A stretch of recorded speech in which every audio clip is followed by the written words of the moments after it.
Ortaýyň Içeri işler ministrligi 2021-nji ýylyň 20-nji oktýabryndan bäri ara gatnaşyk saklamaýan 37 ýaşly türkmen opozisiýa aktivisti Azat Isakowyň nirededigini aýan etmek baradaky ýazmaça haýyşa jogap beripdir.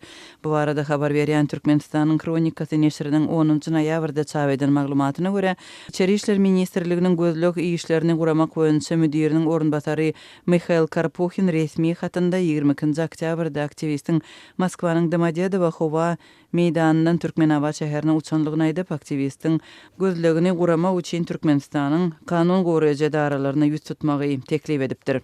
Türkmenistanyň Kronikasy bu resmi hatyň nusxasyny çap etdi. Moskwanyň eteginde ýaşaýan türkmen opozisiýa aktivisti Azat Isakow 20-nji oktýabrda ortaýetde ýitirim bolupdy.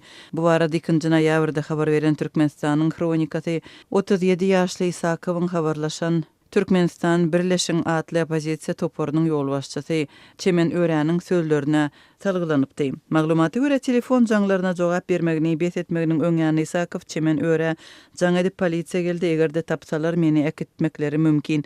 Men gizlendim diýip ýazgy uradypdyr. Türkmenistanyň Kronikasy mundan öň türkmen howpsuzlyk gulluklarının Isakowa we onuň Türkmenistandaky ýakynlaryna haýbat atypdyr. Neşriň belleşi ýaly ortaýyň kanun goraýjy resmiýetiniň hatyna görä Azat Isakowyň Türkmenistana gitmegi resmi taýdan Ýewropada howpsuzlyk we hyzmatdaşlyk guramatynyň karary bilen toktadyp bilinjek deportasiýa dälde ýetem meýletin uçmak karary bolup görünýär. Şol burakdyň özünde de Türkmenistanyň 2020-nji ýylda pandemiýanyň başynda halkara uçar gatnawlaryny toktadyly bäri ýurda adaty uçarly baryp bolmaýar. Türkmenistanyň daşynda hereket edýän grajdan aktivistleri we opozisiýa agdalary soňky aýlarda güýçli basyşlara, ýygyrlamalara, hüjümlere tedewar bolýar.